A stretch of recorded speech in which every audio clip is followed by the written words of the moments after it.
Subscribe करें और bell दबाएं ताकि कोई खबर रह न जाए।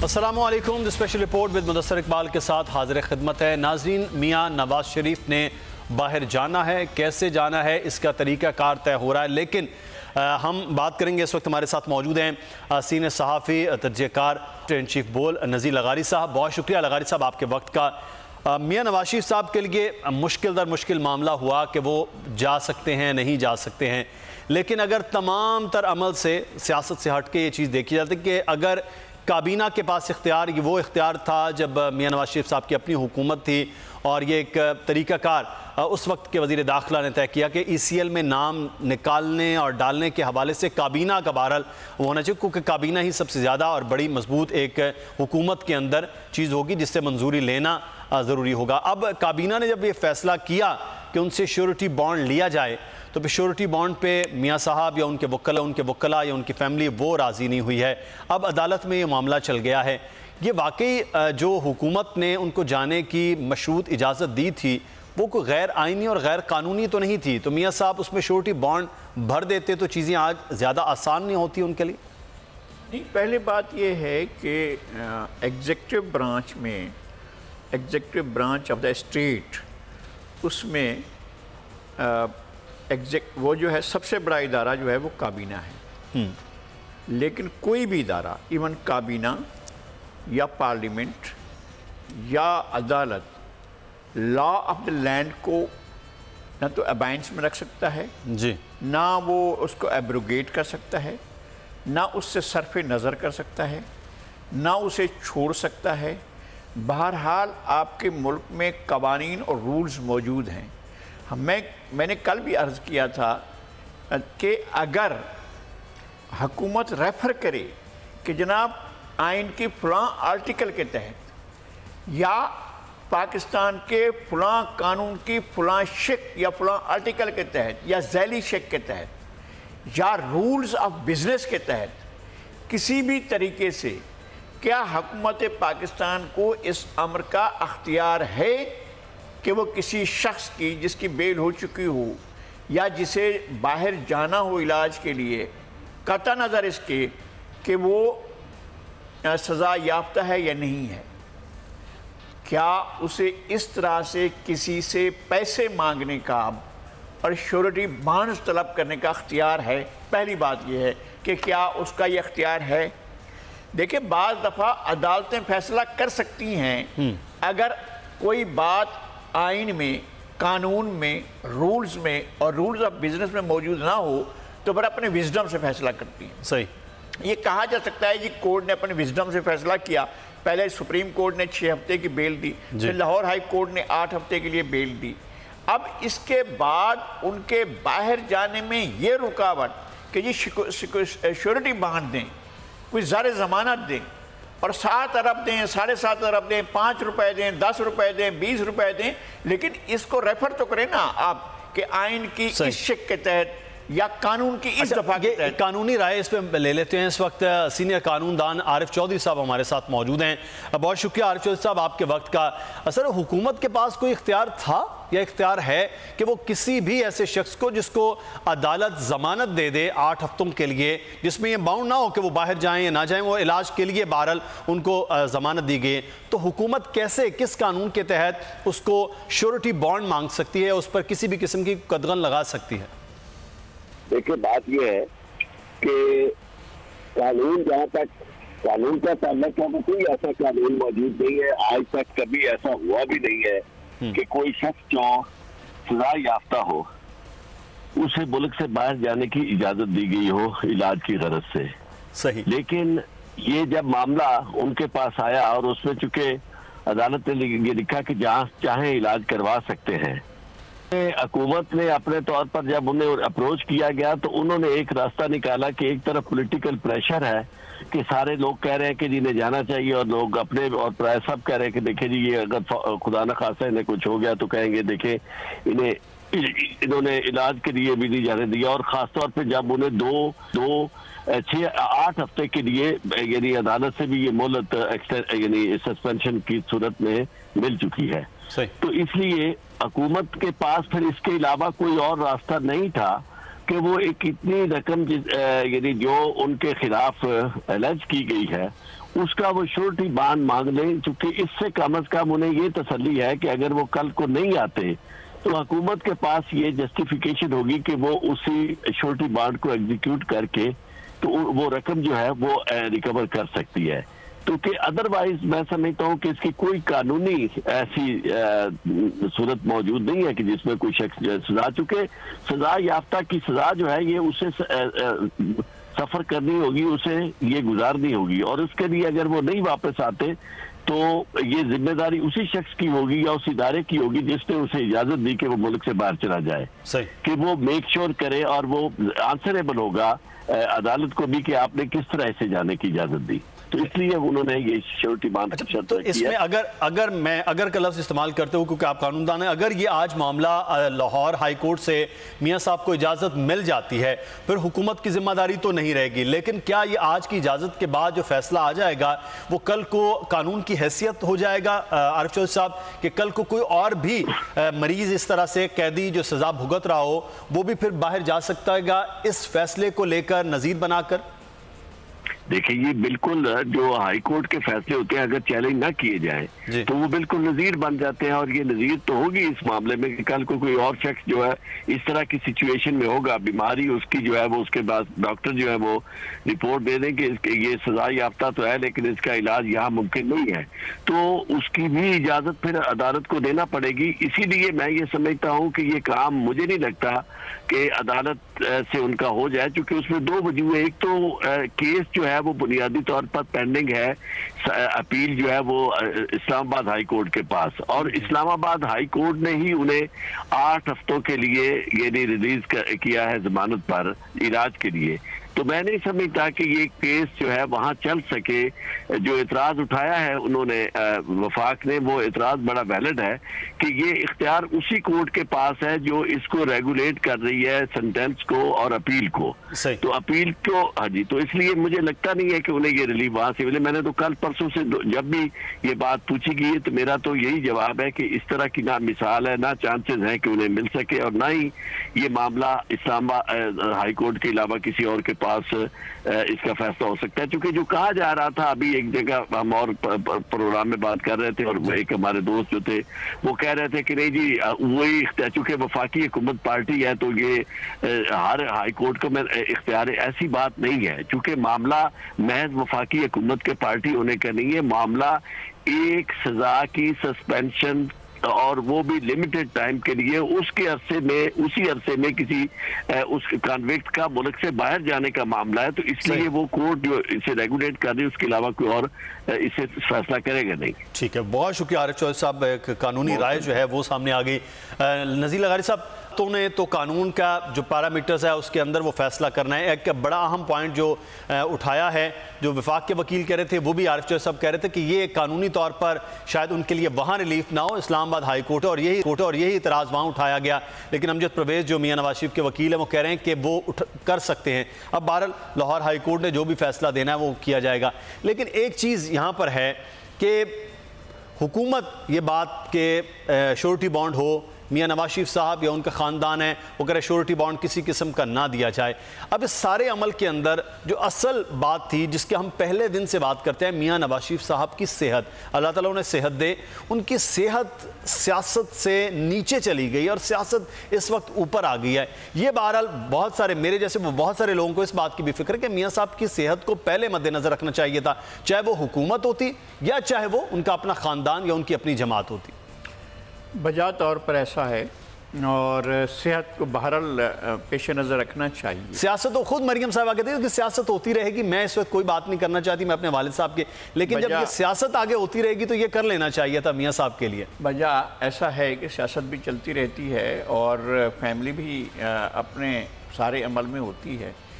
क्या इस पाकिस्तान की जो स्टेट है और स्टेट के इंस्ट्रूमेंट्स हैं या स्टेट के इदारे हैं, इदारे तो बहरहाल 3 सतून हैं, पार्लियामेंट, एग्जीक्यूटिव और जुडिशरी, क्या इनके पास इस बात का जवाब है कि जब मियां नवाज शरीफ को सिंध हाई कोर्ट ने सज़ा दी थी, उस सज़ा को सस्पेंड किया गया, ख़त्म किया गया, रोका किया, रद्द किया गया, क्या कौन सा अमल अख्तियार किया गया कि उन्हें, उनकी फैमिली को, उनके पूरे के पूरे ख़ानदान को, भाइयों को, भाभियों को, अहलिया को, बच्चों को, सबको जहाज़ में सवार करा के रात के पिछले पहर जिद्दा रवाना कर दिया गया था।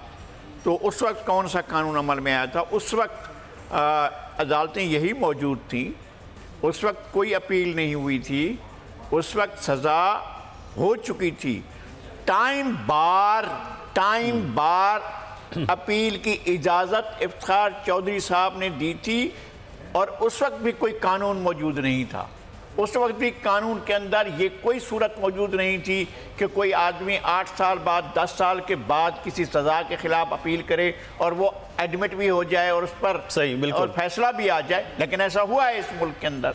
तो आप, ये तो पिछली हुकूमतों का काम है ना। मौजूदा हुकूमत कहती है हम तो गैर आईनी, गैर कानूनी को बात ही नहीं करेंगे। हुकूमत की बात कर रहा हूँ ना, मैं कहता हूँ कि पाकिस्तान के 3 बेसिक, हमें भी एक सतून कहा जाता है, सहाफत को भी, लेकिन 3 बेसिक सतूनों के ऊपर ये जिसको हमेशा साइड लाइन रखा जाता है कि जिस तरह से जुल्फ़िकार अली भुट्टो को सजा दी गई, जिस तरह से और उनकी सजा पर अमल दरामद किया, कोर्ट्स उस अदालती फैसले को बतौर नज़ीर सुनने के लिए तैयार नहीं है, रिजेक्ट कर देती हैं और कहती हैं उठा कर ले जाएं, ये नहीं, इसकी नज़ीर को नहीं माना जाएगा। दूसरा, मियां नवाज शरीफ की सज़ा के टाइम बार होने के 8-9 साल के बाद उनकी अपील का सुनना।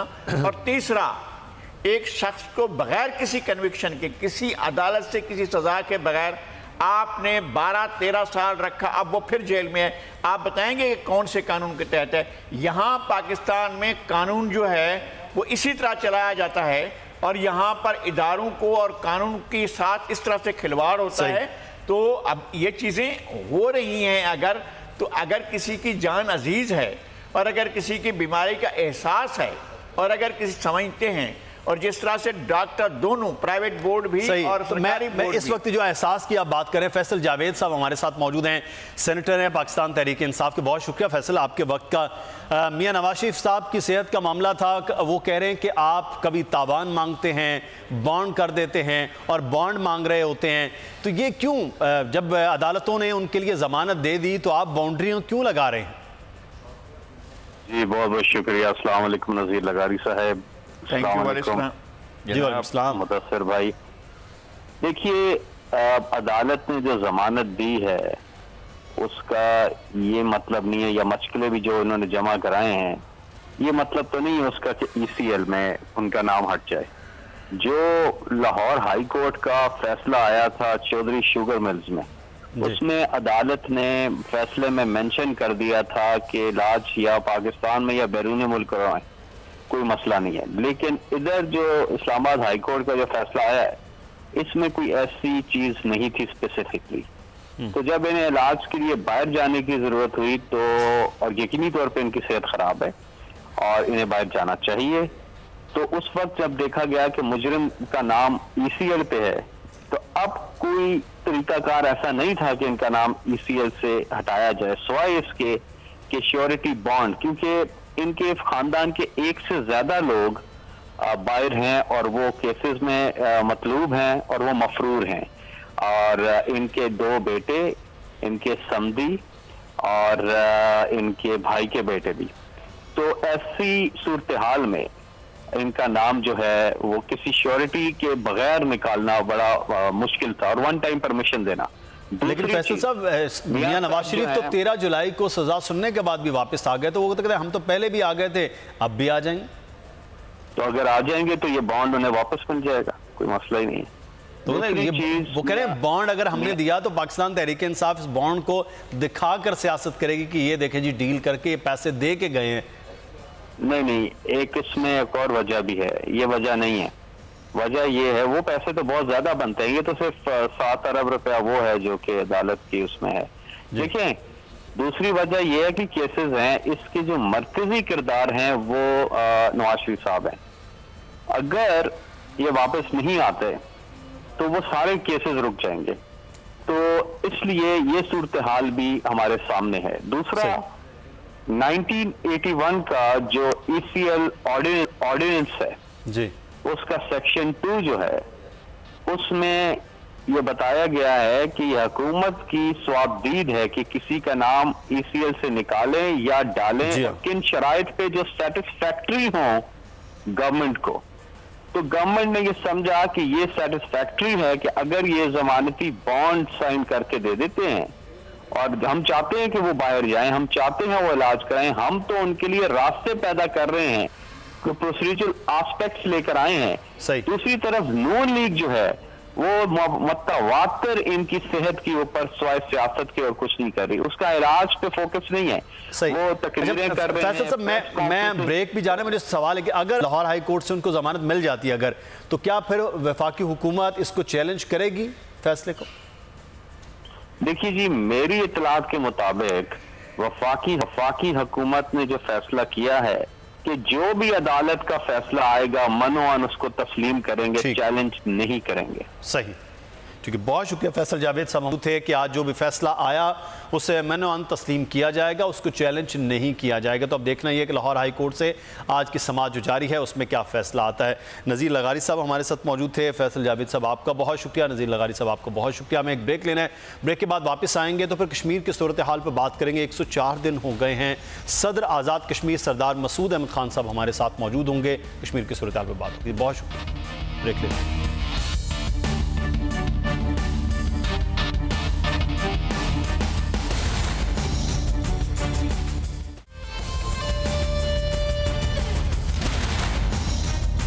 क्या कहेंगे आप आज की सूरत हाल के हवाले से? जी मुदस्सिर साहब, एक तो जिस तरह ये बता रहे थे मियां दाऊद के हुकूमत ने एक तो मुखालफत की है खुल के, और दूसरा हुकूमत ने जो लाहौर हाई कोर्ट की जुरिस्डिक्शन है उसको चैलेंज किया है कि क्या वो इसके ऊपर अप्लाई होती है या नहीं। तो अब इसकी मेंटेनेबिलिटी डिसाइड होगी, उसके बाद फिर जाके इसके ऊपर आर्गूमेंट्स होंगे कि नवाज शरीफ साहब का नाम निकालना है या नहीं निकालना। फिर उसके ऊपर हुकूमत अपना जो मौक़िफ़ रखेगी। नैब ने भी अपना जवाब दे दिया, हुकूमत ने भी अपना जवाब दे दिया। देखिए, जो रूल्स हैं ECL के रूल्स 2010, अब उस वक्त जब ये बनाए गए थे उस वक्त पीपल्स पार्टी की हुकूमत थी और मुस्लिम लीग नून उस वक्त ऑपोजिशन में थी 2010 में, और तहरीक इंसाफ 2008 के इलेक्शन का कर चुकी हुई थी, तो इमरान खान या उनकी पार्टी पार्लियामेंट में नहीं थी। तो ये रूल्स इन दोनों ने मिलकर बनाए थे। अब इसके रूल्स का जो सेक्शन 2 है उसका जो सब सेक्शन 3C है वो वाज़ेह तौर पे कहता है कि जो कन्विक्टेड है किसी भी कॉम्पिटेंट कोर्ट ऑफ लॉ से, उसका नाम ECL पर डाला जाएगा। फिर जो इसका सेक्शन 2 है वो वाज़ेह तौर पे जो इसमें 7 कैटेगरीज बताई गई हैं कि वो कौन से लोग हैं, 7 अक़साम है उन लोगों की जो मुल्क से बाहर नहीं जा सकते जिनका नाम ECL पर होगा। उनमें से पहली कैटेगरी और दूसरी कैटेगरी जो है वो उन लोगों के मुतालिक है कि जो करप्ट प्रैक्टिसेस में मुलव्वस हैं, जो इकोनॉमिक क्राइम्स में मुलव्वस हैं, जिन्होंने नेशनल एक्सचेकर को या नेशनल प्रॉपर्टी को नुकसान पहुंचाया है, जिन्होंने स्टेट फंड को नुकसान पहुंचाया है। तो 2 कैटेगरीज में नवाज शरीफ साहब के जो सारे केसेस है वो उसमें आते हैं। अब फैसला तो जाहिर बात है अदालत करेगी, लेकिन एक डायकोटमी नजर आती है जो हुकूमत ने फैसला किया नवाज शरीफ साहब का नाम निकालने का, कि जब उनका नाम नहीं निकाला जा सकता तो मेरा तो ख्याल है कि हुकूमत ने एक बहुत बड़ी फेवर की है PMLN के साथ। क्योंकि अगर हुकूमत ये कहती, साफ साफ इनकार कर देती कि जी हमने नाम नहीं निकालना क्योंकि नाम इनका नहीं निकाला जा सकता बतौर मुजरिम होते हुए, हुकूमत ये मौक़िफ़ भी इख्तियार कर सकती थी। लेकिन हुकूमत ने फिर भी एक निस्बतन मुनासिब मौक़िफ़ इख्तियार किया और उन्होंने इजाज़त दे दी, भले उसको मशरूत इजाज़त थी लेकिन उन्होंने इजाज़त दे दी। अब हुकूमत इस पर भी कन्फ्रंट कर सकती थी कि जी ये ECL रूल्स जो आप लोगों ने बनाए थे 2010 के अंदर, उस वक्त हम तो पार्लियामेंट का हिस्सा ही नहीं थे, और उसके बाद फिर आप इसको रिवाइज कर लेते 2013 से 18 के दरमियान, आपने रिवाइज भी नहीं किए। हम तो आपके बनाए हुए रूल्स के मुताबिक ये फैसला कर रहे हैं कि आपको नहीं निकलना चाहिए पाकिस्तान से बाहर, लेकिन हम फिर भी आपको इजाजत दे रहे हैं उस कानून के बरखिलाफ जाते हुए जो कानून आपने बनाया। सही।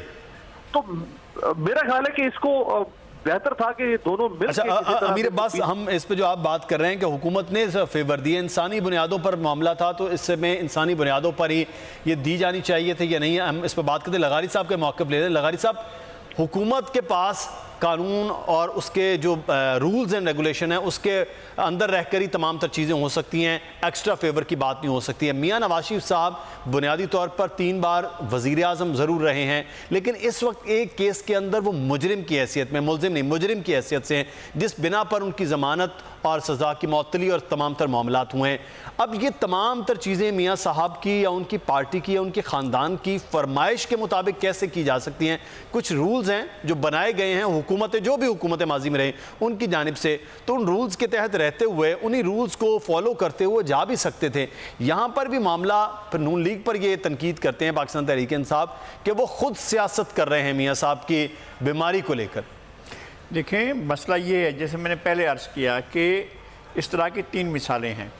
पहली बात ये थी कि क्या इस तरह की कोई और मिसाल पाकिस्तान की हिस्ट्री में है, किसी सज़ा याफ्ता शख्स को किसी मुद्दत के लिए बाकायदा किसी आला तरीन अदालत से बेल दी जाए? क्या इस तरह की कोई और मिसाल माजी की है? नहीं, अब तो हो गई है। और अब तो एक नज़ीर बन गई है कि सुप्रीम कोर्ट ने 6 हफ्ते के लिए दे दी और फिर हाई कोर्ट ने जो है 8 हफ्ते के लिए दे दी। ये नज़ीर बनी है।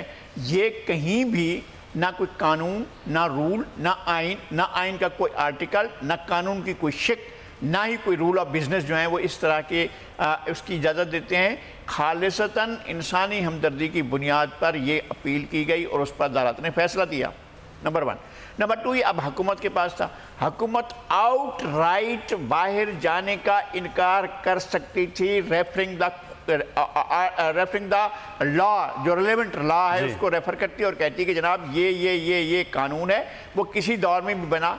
लेकिन जो इसका कानून है ECL का, वो तो 1982 का ऑर्डिनेंस है वो, और 82 में जनरल ज़ियाउल हक की रुथलेस हुकूमत थी जो लोगों को वैसे ही नहीं थी, और लोगों को बाहर जाने से भी रोकती थी और मुल्क के अंदर दाखिल होने से भी रोकती थी। उसको फिर आर्टिकल 2010 में इसको और रिफाइन किया गया, अब बन गया। अब हुकूमत को किसी किस्म की और रद्द-ओ-कद में जाने की बजाय डायरेक्ट कह देना चाहिए था, जी हम नहीं दे रहे हैं क्योंकि कानून इजाज़त नहीं देता है, हम तो इजाज़त दे देते हैं लेकिन कानून इजाज़त नहीं देता। आए चलें इस पर बैठकर कानून साजी करते हैं। इस बहाने हुकूमत इनको इंगेज करती और कहती कि जी आए लेजिस्लेशन की तरफ, इस बात पर जाकर लेजिस्लेशन कर लेते हैं, फिर जो भी आगे चलता मामला आगे बढ़ जाता। लेकिन अब हुकूमत ने भी इजाज़त दे दी है, फिर तो और ज़्यादा ख़राब हुआ है ये मामला। इस तरह से अदालत ने, अगर हम कहते थे चूँकि कोर्ट विजडम को भी इस्तेमाल करती है, कोर्ट हालात को भी, लॉ ऑफ द नेचर को भी इस्तेमाल करती है, कोर्ट के पास एक मैदान होता है जिसके अंदर वो जाकर फैसले करती है, और अगर कोई चीज़ कानून में नहीं है तो दूसरे मुल्कों की नज़ायर को भी इस्तेमाल कर सकती है कि अपना जिम्बाब्वे में ये हुआ था और वहाँ की जो है वो रोडेशिया की सुप्रीम कोर्ट ने ये फैसला किया था और जनाब फलां मुल्क की फलां कोर्ट ने ये फैसला किया था, उसकी नज़ीर को सामने रखकर बात हो सकती है। लेकिन ये हुकूमत के लिए पॉसिबल नहीं था। अगर आपने इजाज़त दी है तो फिर और महंगे ना डालें, आप जाएँ और कहें कि जी जाने दें और इसके रास्ते में रुकावट ना बने। असल मसला यही है कि बीमारी है और इस पर आपका बोर्ड भी और प्राइवेट बोर्ड भी दोनों कह रहे हैं कि जी हाँ बीमारी है। यह कि प्लेटलेट्स कम हो रहे हैं, हाँ जी कम हो रहे हैं। उसके बाद उनकी जान को खतरा है, हाँ जी खतरा है। तो फिर आप इस खतरे को क्यों लेते हैं जब इतना सारा प्रैक्टिस? सही, बिल्कुल इंसानी हमदर्दी का मामला था तो वो हो जाना चाहिए था। अमीर अब्बास साहब, जब सारी चीज़ें होंगी, कोर्ट ने दे दिया, तो इंसानी हमदर्दी को मद्देनज़र रखते हुए खुद मियाँ नवाज शरीफ की बीमारी के हवाले से इमरान खान साहब काबीना के अंदर तमाम लोगों ने ब्रीफ कर दिया, फिर ये आकर इस चीज़ पर रोक लेना, ये क्या अपने वोटर को मुतमईन करना, जिसको पाकिस्तान मुस्लिम यूनियन कहती है कि वो करना चाह रहे हैं, इस पर सियासत करना चाह रहे हैं। कल को वो बॉन्ड दिखाकर ये बताएंगे कि हमने तो ये पैसे वसूल किए हुए हैं, जिसके मद्देनज़र रखते हुए तो ये फिर इतना मामला पेचीदा ना होता। अगर कोर्ट ने जमानत दे दी तो कहते ठीक है ECL से नाम हटा लेते हैं। तो जो भारी साहब ने फरमाया कि दूध महंगे ना डालें, वो बिल्कुल ठीक है, लेकिन ये जो हम कहते हैं ना जी अपने वोटर को मुतमईन करने के लिए, तो वो क्यों ना मुतमईन करे वोटर को? इमरान खान वो साल से एक बात करता हुआ आ रहा है कि मैं एहतसाब करूंगा। 2013 का इलेक्शन उसने एहतसाब के नाम पर लड़ा, 2018 का इलेक्शन उसने एहतसाब के नाम पर लड़ा। क्या मंशूर की जमहूरियत में कोई हैसियत नहीं है? क्या मैनिफेस्टो को उखाड़ के फेंक देगा? क्या लोगों के सामने जाके अपना मुंह काला करना है कि हाँ मैं आ गया था इक़्तिदार में लेकिन 5 साल में मैं एक दमड़ी भी वसूल नहीं कर सका? ये इतनी बड़ी रूलिंग फैमिली है, ये कोई मामूली फैमिली, शरीफ फैमिली। 1981 से ये पाकिस्तान की पॉलिटिक्स की स्टेक होल्डर रही है और इनके ऊपर केसेस हैं, करप्ट प्रैक्टिसेस के केसेस हैं, करप्शन के केसेस हैं इनके ऊपर। कैसे इमरान खान वो जाने दे तो इस बात की क्या जमानत है कि वापस आएंगे? और अभी ये केसेस में अंडर ट्रायल है, जब ये बाहर चले जाएंगे तो जितने केसेस हैं वो केसेस रुक जाएंगे, ट्रायल रुक जाएगा, इन्वेस्टिगेशन रुक जाएगी। जो रेफरेंसेस फाइल होने हैं जैसे चौधरी शुगर मिल में, शमीम शुगर मिल में, वो रेफरेंस फाइल नहीं हो सकेगा। जो इनके केसेस यहाँ पे जमानतों के चल रहे हैं, उन केसेस में जब मुलजिम पेश नहीं होगा तो वो केसेस कैसे आगे बढ़ेंगे? वो क्यों ना इमरान खान इस बात को कंसिडर करे कि मैंने जो 23 साल की 24 साल से जो मैं कहता रहा हूं कि मैं एहतसाब करूंगा, और आज मेरे पास जो वो जिसे कहते हैं bird in hand is better than tooth in the Bush, आज उसके पास अगर एक शख्स ऐसा मौजूद है कि जिसके ऊपर इल्जाम है, वो एक एक करके सबको जाने दे। फिर ये नजीर जैसे लगारी साहब ने फरमाया कि है बिल्कुल ऐसी, जब अदालतें देखती हैं विजडम को भी देखती हैं, वो आलमी नज़ार को भी देखती हैं, दीगर मुल्कों में वहां की जो आला अदालतें हैं वो फैसले करती हैं और फैसलों को भी केस लॉ के तौर पे कोर्ट किया जाता है।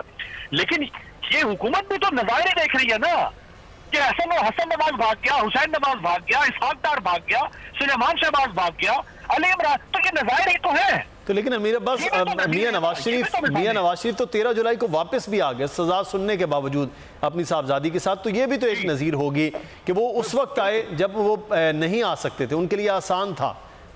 देखिए उनके नहीं, ये नज़ीर मुस्लिम लीग नून पेश कर रही है, इसको एक बिल्कुल सादा लो, हमारा कोई भी जो नाजर है वो तो इसके आ जाएगा उसमें, लेकिन जो थोड़े बहुत तदब्बर रखते हैं उनको पता होना चाहिए कि ये मियां साहब जब वापस आए थे तो वो मियां साहब अपने फायदे में वापस आए थे। अगर वो वापस ना आते मुदस्सिर साहब तो उसके दो नुकसान थे। पहला ये 2018 का इलेक्शन था, मुस्लिम लीग नून बुरी तरह से पिट सकती थी। दूसरा ये कि अगर वो वापस ना आते तो उनका राइट ऑफ अपील कैंसिल हो जाना था। आज जो उनको जमानत मिली है यहाँ पे इसी केस के अंदर, अनजीजिया में भी जमानत मिल गई, अमन फील्ड में भी जमानत मिल गई उनको, और उनके केसेस जो है वो अब उनकी जायदाद कुर्की के मामले हो सकते थे, वो इश्तहारी हो सकते थे, बिल्कुल उनका राइट ऑफ अपील कैंसिल हो जाना था। अगर आप अदालतों से मफरूर हो जाए तो आप फिर अदालतों में अपने मुकदमात का फैसला नहीं कर सकते, फिर आपकी एब्सेंशिया में ट्रायल, तो वो तो नवाज शरीफ के लिए जहर कातिल होना था कि नवाज शरीफ मुल्क से बाहर बैठा हुआ, नवाज शरीफ का right of appeal, right to contest ही कैंसिल हो जाना था। हमने कई ऐसे मुकदमा देखे कि जिसमें अगर दूसरा फरीक पेश ना हो रहा हो तो अदालत उस फरीक का जो राइट टू कंटेस्ट है वो कैंसिल कर देती है एक वक्त के बाद। तो वो नवाज शरीफ को आना था, वो कोई एहसान नहीं किया नवाज शरीफ ने, वो कोई इतना रूल ऑफ लॉ की पासदारी नहीं की है।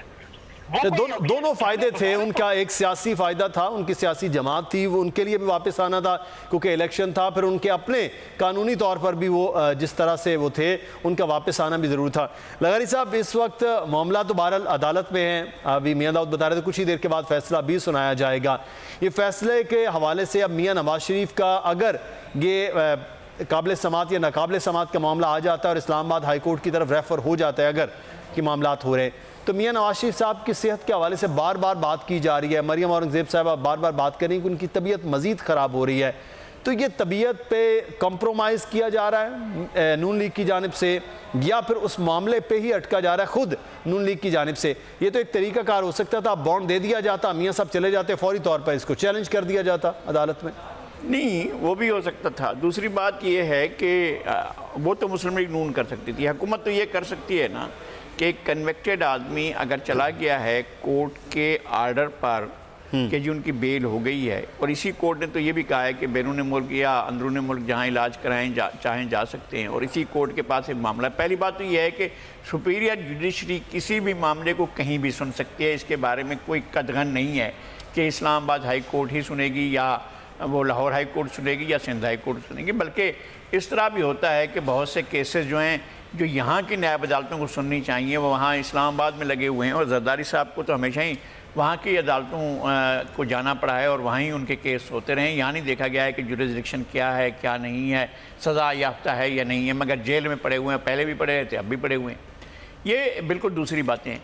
लेकिन हुकूमत के पास भी तो ये ऑप्शन है कि अगर एक सज़ा याफ्ता शख्स कोर्ट के फैसले के बाद बैरून मुल्क चला जाता है तो और वापस नहीं आता है तो उसकी और उसके मुतालिकीन की तमाम मनकूला और गैर मनकूला जायदादों को ज़ब्त कर सकती है, कोर्ट से आर्डर लिया जा सकता है और कोर्ट जाकर कोर्ट फिर अखलाकी तौर पर भी, कानूनी मुझे नहीं मालूम, कानूनी भी है, कानूनी तौर पर तो ये है कि अगर कोई नहीं है तो बेल सारा का बेल और उसकी बेल प्रॉपर्टी को सबको जो है प्लस कर लिया जाएगा, रोक लिया जाएगा। लेकिन अगर वो नहीं आता है तो और भी हर्जाने के लिए दावा कर सकती है हुकूमत, या जो भी फरीक मुतासरा है वो जाकर कर सकता है और उससे रिलीफ ले सकता है। और फिर जाकर हुकूमत इनसे इतने ही पैसों का रिलीफ मुस्लिम लीग नून को पार्टी बनाकर भी करे। उसके तरफ वो कहेंगे जी हमारे अकाउंट में तो 16 लाख पड़े, नहीं, आपके अकाउंट में तो 16 लाख पड़े होंगे, लेकिन आपके बाकी जो ओहदेदार हैं उनके अकाउंट्स को भी देखें और उनकी जायदादों को भी देखें। हम फिर उनकी पूरी की सेंट्रल कमेटी की जायदादों को इस केस का हिस्सा बनाकर उनको भी रोक रहे हैं। बहुत कुछ हो सकता है। मसला ये है कि सियासत हो रही है। बहरहाल लगारी साहब, ECL का एक रूल्स एंड रेगुलेशन है, हुकूमत उसको तो इस्तेमाल कर रही है। अब इंसानी हमदर्दी का मामला था, हुकूमत खामोश होती कि ठीक है जी ECL से खामोशी से नाम वजारत दाखिला कहा जाता, निकाल दिया जाता, काबीना तक ये मामला ही ना लाया जाता और ये पूरी डिस्कशन नहीं होती। लेकिन एक रूल्स एंड रेगुलेशन है, उसको उन्होंने फॉलो करने का या कोई एक कदगन लगाने का काम हुकूमत ने कर लिया और उस पर बिल्कुल जवाबी देखा जाए तो शरीफ ख़ानदान के हवाले से, मियाँ शहबाज शरीफ या मियाँ नवाज शरीफ साहब के हवाले से कि वो इतनी बड़ी रकम जो है वो बॉन्ड के तौर पर वो नहीं देना चाहती। तो हम ये तो कह सकते हैं कि दोनों जानिब से चीज़ें स्टक हुई हैं। एक इधर के कोर्ट ने ज़मानत दी, हुकूमत ने उसके लिए कदगन लगा दी और उस कदगन को मानने के लिए पाकिस्तान मुस्लिम नून भी तैयार नहीं है। तो दोनों जानिब एक जैसी आग नहीं है। कम अज़ कम इमरान खान अब इस सूरत हाल में, मौजूदा सूरत हाल में अगर वो चले जाते हैं तो वो लोगों को एक ठोस नैरेटिव के साथ ये बता सकते हैं कि मैंने डील नहीं की, मैंने NRO नहीं दिया है, वो बीमार थे, इस तरह के फैसले हैं और मैंने कर दिया और जाने दिया। और मेरे ख्याल में उनके ऊपर ये बोझ नहीं पड़ेगा। और PMLN जो है वो सुरखरुई को भी साथ रखना चाहती है कि देखें जी हमारे ऊपर तो साबित भी कुछ नहीं हुआ था, हमारे ऊपर एक दमड़ी साबित नहीं हुई, कोर्टों में तो हमारे ऊपर कोई चीज़ साबित नहीं हुई है, वैसे भी हमें तो अदालतों ने रिलीफ दिया है, अब हम जा रहे हैं, अब तो हमारे खिलाफ इंतकाम हो रहा है हुकूमत की तरफ से। अब वो भी ये नहीं कह सकती है, उसके पास भी ये नहीं है कहने के लिए, इसलिए कि कन्विक्टेड शख्स को बेल मिलना जो है मॉरली ग्राउंड पर, अब कोर्ट अपर है, कोर्ट ऊपर है और अब ये मॉरली बुनियाद पर ये नहीं कह सकते कि जनाब हम शरीफ अब बिल्कुल ऐसे थे, हमारे ऊपर तो कोई चीज़ थी ही नहीं, हमें जो है वो मेरिट के ऊपर बेल मिली, अब हम आ गए हैं, अब हम नहीं जा रहे हैं। तो कोर्ट तो बहरहाल कह रही है, कोर्ट ने उसमें भी कहा है कि इंसानी हमदर्दी की बुनियाद पर कर रहे हैं हम, लेकिन ये इंसानी हमदर्दी की बुनियाद को वसी भी करना पड़ेगा और पाकिस्तान के दूसरे शहरों पर भी अप्लाई करना पड़ेगा। ये दूसरी तो ये सेफ हो जाएगा दोनों के लिए। अमीर अब्बास के हुकूमत जो है जिस पर ये आ सकती है बात कि आपने जाने दिया, जो आप अभी बात कर रहे थे कि वो अपने वोटर्स को इतने सालों में 20-21 साल में यही बताते आए हैं, तो आज उनके लिए भी सेफ मैसेज होगा। क्योंकि अभी कुछ ही देर पहले फैसल जावेद सेनेटर PTI को उनसे भी बात जब की तो उन्होंने कहा, पूछा कि वफाकी हुकूमत किसी तरह भी चैलेंज करेगी, आज अगर फैसला मियाँ साहब के हक में आ जाता है तो उन्होंने कहा कतन हम चैलेंज नहीं करेंगे। तो इसका मतलब है अदालत के मामलात तक रखकर दोनों सुरखरू हो जाएंगे अगर फैसला मियाँ साहब के हक में आता है। जी, ये बड़ी अहम बात है कि अगर हाई कोर्ट से फर्ज कर लें मियाँ साहब के हक में फैसला आ जाता है तो हुकूमत के पास एक ऑप्शन है कि उस फैसले को सुप्रीम कोर्ट में चैलेंज करे। अब अगर सुप्रीम कोर्ट में हुकूमत फैसले को चैलेंज करती है तो हम कह सकते हैं कि हुकूमत जो है वो सियासत कर रही है। अगर हुकूमत चैलेंज नहीं करती तो उससे यह है कि हुकूमत कानूनी तौर पे, आईनी तौर पे सुरखरू हो जाएगी। जाहिर बात है अपने वोट बैंक के सामने भी और कानून के सामने भी कि अगर कल को मियाँ साहब वापस नहीं आते तो फिर हुकूमत के कंधे पे रखकर कोई ये नहीं करेगा, फिर हम लोग ही, मुदस्सिर साहब, हम लोग ही हुकूमत से पूछ रहे होंगे बिल्कुल कि जी वो तो भाग गया था तो आपने वापस, जैसे आज मुशर्रफ साहब के बारे में नून लीग से हम पूछते हैं ना। जी हाँ, एहसन इकबाल ने जो कहा था कि मैं 2015 में, जो एहसन इकबाल ने कहा था 2014 में कि अगर हमने परवेज मुशर्रफ को जाने दिया तो मैं सियासत छोड़ दूंगा हमेशा के लिए। जी हाँ, आज हम एहसन इकबाल को दिखाते हैं ना वो आईना कि जी आप तो इसी तरह से अगर ये छोड़ के चले जाते हैं मियाँ साहब और ये वापस नहीं आते ठीक, तो उस वक्त फिर हम इसी हुकूमत के कान पकड़ रहे होंगे और ये हुकूमत जो है ये 2023 के इलेक्शन में जवाब दे होगी इस बारे में। लिहाजा अगर कोर्ट ऑर्डर कर देती है तो फिर ये हुकूमत सुरखरू हो जाएगी हर तरह से, फिर मियाँ साहब वापस आए ना आए। फिर मियाँ साहब के लिए भी आसानी है, हुकूमत के लिए भी आसानी है कि कोर्ट से कोई भी फैसला ले लिया जाए। बहुत शुक्रिया, अमीर अब्बास हमारे साथ मौजूद थे। नज़ीर लगारी साहब आपका बहुत शुक्रिया। मुदस्सिर इकबाल को इजाज़त दीजिए, इस जब तो फैसला आएगा इस फैसले से मुतालिक भी आपको आगाह करेंगे। अब तक के लिए इजाज़त, अल्लाह हाफ़िज़। सब्सक्राइब करें और बेल दबाएं ताकि कोई खबर रह न जाए।